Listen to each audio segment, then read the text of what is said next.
ಪುನೀತ್ ಕೆರೆಹಳ್ಳಿ ವಿರುದ್ಧ FIR. Bannerghatta police ಠಾಣೆ ಮುಂಭಾಗ ಪ್ರತಿಭಟನೆ. ಬೆಂಗಳೂರು ಹೊರವಲಯದ ಬನ್ನೇರುಘಟ್ಟ ಪುನೀತ್ ಕೆರೆಹಳ್ಳಿ ತಂಡ ಅಕ್ರಮ ಬಾಂಗ್ಲಾ ವಲಸಿಗರ ಬಗ್ಗೆ ಪೊಲೀಸರಿಗೆ ಮಾಹಿತಿ ಕಾರ್ಯಾಚರಣೆ ನಡೆಸಿದ್ದಾರೆ. ಕಾನೂನು ಮೂಲಕವೇ ಅಕ್ರಮ ಬಾಂಗ್ಲಾ ವಲಸಿಗರ ವಿರುದ್ಧ ಹೋರಾಟ ನಡೆಸಿದ್ದಾರೆ. ಆದರೆ ಬನ್ನೇರುಘಟ್ಟ ಪೊಲೀಸರು ಪುನೀತ್ ಕೆರೆಹಳ್ಳಿ ಮತ್ತು ತಂಡವನ್ನು ಬಂಧಿಸಿದ್ದಾರೆ. ನಾವು ಕೂಡ ಜಮೀನಿನ ಮಾಲೀಕನ ವಿರುದ್ಧ ದೂರು ನೀಡಿದ್ದೇವೆ. ಕೃಷಿ ಭೂಮಿಯಲ್ಲಿ ಅಕ್ರಮವಾಗಿ ಬಾಡಿಗೆ ನೀಡಿದ್ದಾರೆ. ನೀರು, ವಿದ್ಯುತ್ ಸೇರಿದಂತೆ ಎಲ್ಲ ವ್ಯವಸ್ಥೆ ಮಾಡಿದ್ದಾರೆ. ಕೃಷಿ ಭೂಮಿಯಲ್ಲಿ ಬಾಡಿಗೆ ನೀಡಿರುವುದು ಕಾನೂನು ಬಾಹಿರ. ಈಗಾಗಲೇ ಭೂ ಮಾಲೀಕ ಸಿದ್ದೇಶ್ ವಿರುದ್ಧ ದೂರು ನೀಡಿದ್ದೇವೆ. ಎಫ್ಐಆರ್ ದಾಖಲಿಸಬೇಕು ಎಂದು ಹಿಂದೂಪರ ಹೋರಾಟಗಾರ ನವೀನ್ ರೆಡ್ಡಿ ಆಗ್ರಹ.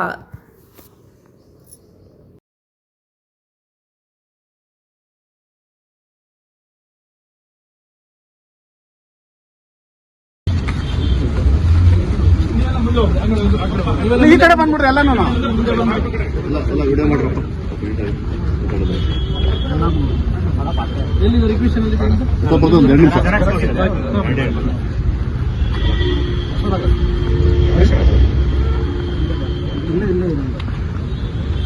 ವಿಜಿ ವಿಜಿ ಇದಕ್ಕೆ ಹೋಗೋಣ, ಜೆರಾಕ್ಸ್ ಹೋಗೋಣ.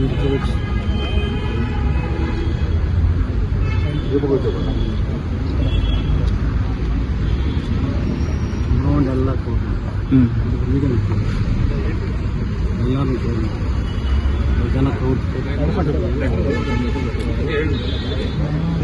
ಎಲ್ಲ ಕೂಡ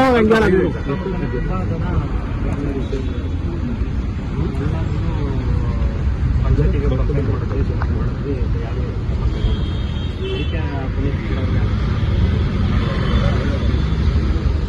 ಅವ್ರಿಗೆ ನಮ್ಮ ನಕಲಿ ಗುರುತಿನ ಚೀಟಿಗಳನ್ನ ಕೊಡೋರು, ಆಧಾರ್ ಕಾರ್ಡ್ ಇದೆ, ಚುನಾವಣಾ ಆಯೋಗದ ಚೀಟಿ ಇದೆ, ಆಧಾರ್ ಕಾರ್ಡ್ ಇದೆ, ಕರೆಂಟ್ ಕನೆಕ್ಷನ್ ತಗೊಂಡಿದ್ದಾರೆ, ಲೋನ್ ಕೂಡ ಮಾಡಿಸ್ಕೊಂಡಿದ್ದಾರೆ.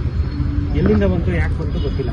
ಅದಕ್ಕೆ ನೀವು ಇದ್ರ ಬಗ್ಗೆ ಸಮಗ್ರವಾಗಿ ತನಿಖೆ ನಡೆಸಿ ಲ್ಯಾಂಡ್ ಓನರ್ ಮೇಲೂ ಕ್ರಮ ಕೈಗೊಳ್ಳಬೇಕು. ಮತ್ತು ಈ ಅಕ್ರಮ ಬಾಂಗ್ಲಾದೇಶಗಳು ಇಲ್ಲಿಂದ ಡಿಪೋರ್ಟ್ ಮಾಡೋದಕ್ಕೆ ಏನು ವ್ಯವಸ್ಥೆ ಮಾಡ್ಕೊತೀನೋ ಅದೊಂದು ಸ್ವಲ್ಪ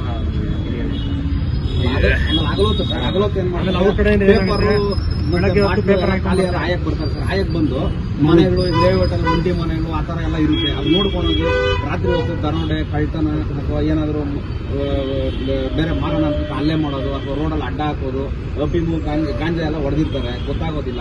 ಹೆಂಗಸರು ಮಕ್ಕಳೆಲ್ಲ ಓಡ್ತಾರೆ. ಅದ್ರ ಬಗ್ಗೆ ಸ್ವಲ್ಪ ಕ್ರಮ. ಅವರಿಂದನೇ ಡ್ರಗ್ಸ್ ಮಾರಾಟ ಜಾಸ್ತಿ ಆಗಿದೆ.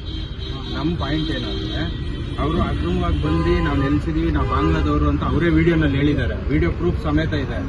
ಬಾಂಗ್ಲಾದವರು ಅಕ್ರಮವಾಗಿ ನೆಲೆಸಿರೋರಿಗೆ, ಕಮರ್ಷಿಯಲ್ ಕೃಷಿ ಭೂಮಿನ ಕಮರ್ಷಿಯಲ್ ಆಗಿ ಜಾಗ ಕೊಟ್ಟಿರೋರಿಗೆ ಏನೂ ಕಾನೂನು ಕ್ರಮ ಆಗಿಲ್ಲ. ಅದನ್ನ ಹೋಗಿ ಹಿಡಿದಿರೋರ ಮೇಲೆ ಕಂಪ್ಲೇಂಟ್ ಆಗ್ಬಿಟ್ಟಿದೆ. ನ್ಯಾಯ ಕೇಳಿ ಇದ್ರ ಬಗ್ಗೆ ನಮ್ಮ ಹೋರಾಟ ಸರ್.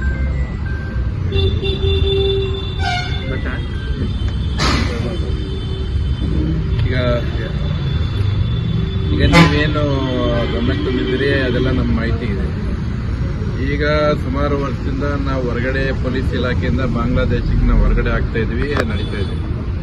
ಏನು ಪುನೀತ್ ಕೆರೆಹಳ್ಳಿ ಅವ್ರನ್ನ ತೋರಿಸಿದ್ದಾರೆ, ಅವ್ರನ್ನ 18 ಜನನ ಈಗ ನಾವು ವಶಕ್ಕೆ ಪಡ್ಕೊಂಡು ಕೇಸ್ ದಾಖಲು ಮಾಡಿ FRR ಫಾರಿನ್ ರಿಜಿಸ್ಟ್ರೇಷನ್ ಆಫೀಸರ್ಗೆ ಪ್ರೊಡ್ಯೂಸ್ ಮಾಡಿ ಅವ್ರನ್ನ ಬೆಂಗಾಲ್ಗೆ ಕಳಿಸೋದಕ್ಕೆ ಡಿಪೋರ್ಟೇಷನ್ ಆದೇಶ, ಅವ್ರ ಮೂರು ಜೊತೆಗೆ ಡಿಪೋರ್ಟೇಷನ್ ಗಡಿಯಿಂದ ಆಚೆ ಹಾಕಬೇಕು ಅಂತ ಇಲ್ಲಿಂದ ತಗೊಂಡು ಗಾಡಿ ಮಾಡಿದ್ವಿ. ಸಾರ್ವಜನಿಕ ಬಂಧುಗಳು ಏನಿದೆ ಅದು ನಮ್ಮ ಮಾಹಿತಿ ನಮಗೆ ಕೊಡಬೇಕಷ್ಟೇ. ಈಗ ನಾನೇ ಏಕಾಏಕಿ ನಿಮ್ಮ ಮನೆಯೊಳಗೆ ಬಂದು ನೀವು ಇಲ್ಲದೆ ಇದ್ದಾಗ ಹೆಣ್ಮಕ್ಳಿರ್ತಾರೆ, ಮಕ್ಕಳು ತಪ್ಪಾಗ್ತದೆ. ಈಗ ನೀವು ಯಾಕೆ ಪೊಲೀಸರು ನೀವು ವಾರಂಟ್ ಇಲ್ಲದೆ ಹೆಂಗ್ ಬಂದ್ರಿ ನೀವು ನಮ್ಗೆ ಕೇಳ್ತೀರಿ. ನಿಮಗೆ ಜಸ್ಟ್ ಪ್ರೊಸೀಜರ್, ಕಳ್ಳನ ಒಳ್ಳೆಯವನ ಸುಳ್ಳು ಅದು ಬೇರೆ ವಿಷಯ.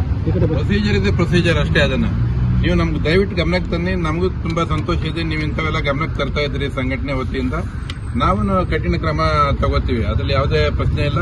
ನಾವು ಅವ್ರನ್ನ ಅದರಲ್ಲಿ ಬಾಂಗ್ಲಾದೇಶದಲ್ಲಿ ಅವರು ಬೆಂಗಾಲಿ ಮಾತಾಡೋರಿಲ್ಲ, ಕೆಲವರು ಬಿಹಾರ್, ಜಾರ್ಖಂಡ್, ಕೋಲ್ಕತ್ತಾ, ಬೆಂಗಾಲ್ ಕಡೆಯಿಂದನೂ ಕೆಲವರು ಬರ್ತಾರೆ. ಎಲ್ಲರೂ ಇರೋದಿಲ್ಲ, ಕೆಲವರು ಇರ್ತಾರೆ. ಆಂಧ್ರ, ತಮಿಳುನಾಡಿದ್ದಂಗೆ ಬಾರ್ಡ್ರಲ್ಲಿ ಮೊದಲಿತ್ತು, ಈಗೆಲ್ಲ ಫಿಲ್ಟರ್ ಆಗಿದೆ. ಬೈ ನೇಮ್ಸ್ ಡೂಪ್ಲಿಕೇಟ್ ಹಾಕೊಂಡು ಅಲ್ಲೂ ಕಾರ್ಡ್ ಬಾರ್ಡ್ರಲ್ಲಿ ಕೊಡ್ತಾರೆ ಅಂತ ಇನ್ನು ನ್ಯಾಷನಲ್ ಟಿವಿಲೆಲ್ಲ ನಾವು ನೋಡ್ತಾ ಇರ್ತೀವಿ, ಮಾಧ್ಯಮದಲ್ಲಿ. ನಾವು ಅವ್ರಿಗೆ ಯಾವುದೇ ರೀತಿ ಸಹಕಾರ ಸಪೋರ್ಟ್ ಮಾಡೋ ಪ್ರಶ್ನೆ ಇಲ್ಲ. ಆದರೆ ಅವ್ರು ತಪ್ಪಿತಸ್ಥರು ಅಂತ ಕರೆಕ್ಟ್ ಆಗಿ ಅಂತಿಮವಾಗಿ ಪ್ರೂವ್ ಆದ ಮೇಲೆನೆ ನಾವು ಅವ್ರು ಹೊರಗೆ ಕಳ್ಸೋಕ್ಕಾಗುತ್ತೆ. ನಾವು ಏಕಾಏಕಿ ಕೋರ್ಟ್ ಮುಂದೆ ಪ್ರೊಡ್ಯೂಸ್ ಮಾಡಬೇಕಾದ್ರೂ, ಡಿಪೋರ್ಟೇಷನ್ ಆರ್ಡರ್ ತಗೋಬೇಕಾದ್ರೂ, ನಮ್ಮ ದೇಶದ ಗಡಿ ದಾಟಿ ಆಚೆಗೆ ಆಗಬೇಕಾದ್ರೂ ಕಾನೂನುಬದ್ಧವಾಗಿ ಪ್ರೂವ್ ಆಗ್ಬೇಕು. ಯಾರೋ ಒಬ್ಬ ಅನಾಮಿಕ ಅಮಾಯಕ ಒಬ್ಬರಿಗೆ ಏನಾರ ಆದ್ರೆ ಅದು ತಪ್ಪಾಗ್ತದೆ. ಈಗ ನೀವೇನು ಮಾಡ್ತಾ ಇದ್ದೀರಿ ಅದ್ರ ಬಗ್ಗೆ ನಮ್ದೇನು ತಕರಾರಿಲ್ಲ. ಚಿಂದಿ ಆಯೋಗ ಬರ್ತಾರೆ, ಕಳ್ತನ ಮಾಡ್ತಾರೆ, ಆ ಥರ ಘಟನೆಗಳು ಸಹಿತ ನಡೆದಿದ್ದಾವೆ. ಗಲಾಟೆ ಮಾಡ್ತಾರೆ, ಮತ್ತೆ ಅಪರಾಧಿಕ ಕೃತ್ಯಗಳಲ್ಲಿ ತೊಡಕೋತಾರೆ. ಅದು ನಮಗೂ ಮಾಹಿತಿ ಇದೆ. ಅವರಷ್ಟೇ ಇಲ್ಲ, ನಮ್ಮ ನೈಜೀರಿಯನ್ಸ್ ಅವರು ಇವರು ಗಾಂಜಾ ಗಿಂಜಾ ಎಲ್ಲ ಮಾರ್ತಾರೆ. ನೀವೆಲ್ಲ ನಮ್ಗೆ ಸಾಕಷ್ಟು ಮಾಹಿತಿ ಕೊಡ್ತಾ ಇದ್ದೀರಾ. ಅದರ ಬಗ್ಗೆ ಇದೇನಿಲ್ಲ.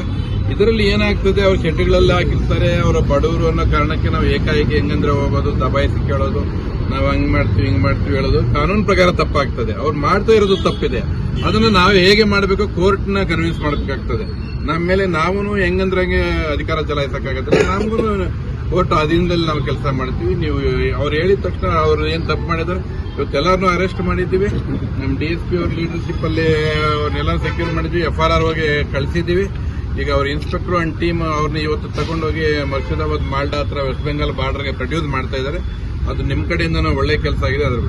ಆದ್ರೆ ಇದು ನಮ್ಮ ಅಪರಾಧ ಏನಪ್ಪಾ ಅಂದ್ರೆ, ನೀವು ನಮ್ಗೆ ತಿಳಿಸ್ಬೇಕಷ್ಟೇ. ಈಗ ಪ್ರತಿಯೊಂದು ಘಟನೆಗಳಲ್ಲೂ ನಾವು ಸಾಕಷ್ಟು ಬಾರಿ ಹೇಳ್ತೀವಿ, ಅದನ್ನ ಹೈಲೈಟ್ ಮಾಡಿ ಜನಸಾಮಾನ್ಯರಿಗೆ ಗಮನಕ್ಕೆ ಸುಮ್ಮನೆ ದ್ವೇಷ ವಿದ್ವೇಷ ಬೆಳೆಸೋ ತರ ವಾತಾವರಣ ಕ್ರಿಯೇಟ್ ಆಗಬಾರ್ದು.